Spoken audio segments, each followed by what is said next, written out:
Hi, this is Bosonic recording a guide for Honeycombo on King.com.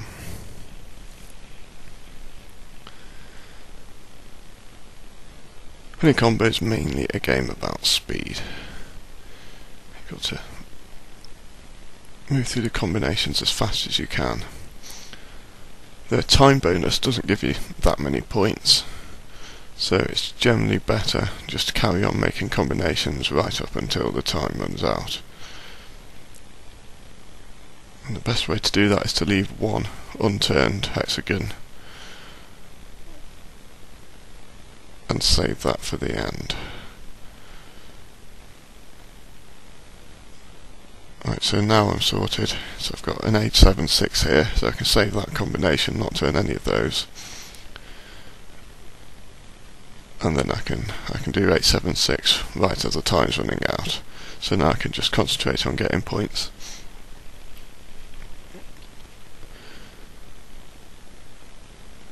Obviously it helps to learn all the combinations, so the easy ones like 10 ace, 10 9 2, 10 8 3, 10 7 4, 10 6 5 was the first ones you probably learn, and after a bit of practice you just spot them straight away, so you don't need to search the board for them.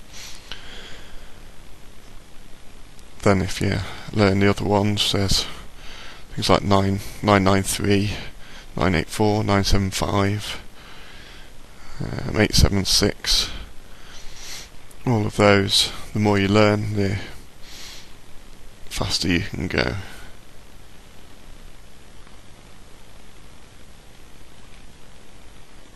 Basically anything over 6,000 on level 1 is quite reasonable. I've got 7,000, so it's pretty good.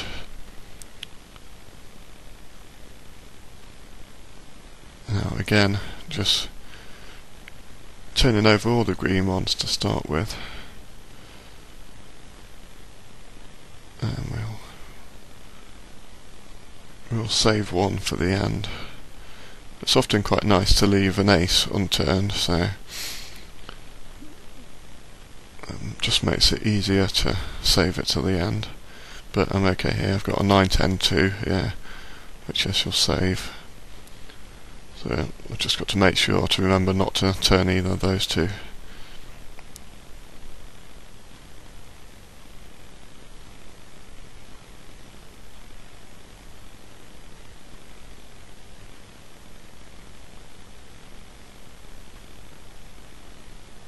If you need to use a shuffle, if you get to a point where you can't turn anything over, then use a shuffle, but it's best to avoid it if you can, because each of the shuffles you have left over at the end of the level give you bonus points.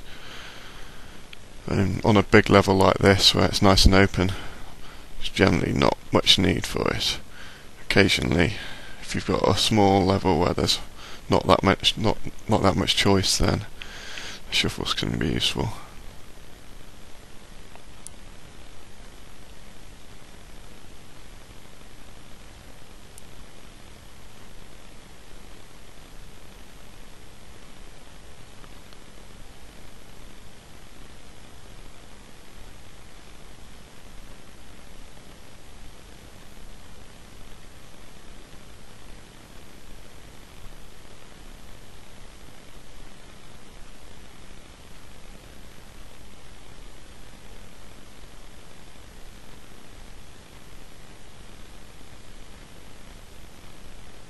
It helps to plan the next combination as you're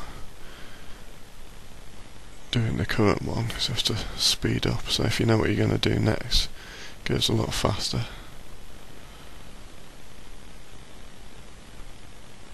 A good little spell at the end of this level, so you should have a pretty good score. Again, anything over 14,000 is pretty good here. 16,000 is very good. Now this is a really nice level to finish on. Sometimes they're a bit small and cramped, so it can be a bit challenging, but this is quite an easy level 3, so should get quite a big score.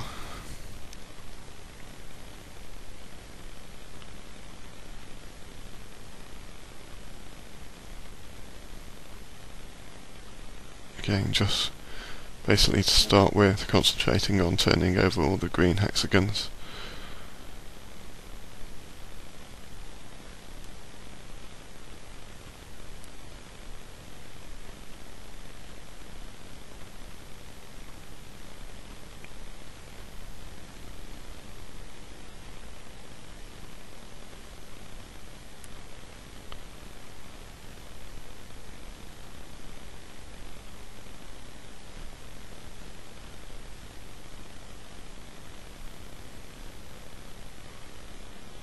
Once you get good at this, you normally want to be aiming for about 25,000.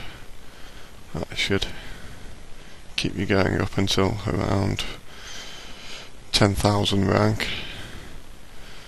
Some of the players higher than that can do over 30,000, which I've never done yet, but it's basically just a case of going as fast as you can, and the more you practice, the faster you get at it. Right, now I've left myself 1074 here, which is quite nice. Again, got to make sure I don't move the 7 or the 4, which unfortunately I'm going to do now. So now I've got to set it all up again. That's why it's quite good to leave a 10 and an ace, because then you've only got to remember one hexagon to leave. But I've only got 30 seconds left and I've got to sort something out. But luckily I'm going to get an ace here shortly.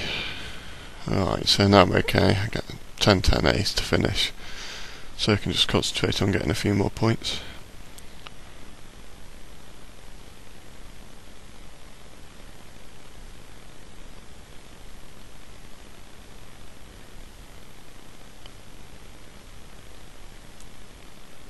And so it's a pretty good score, 27,000.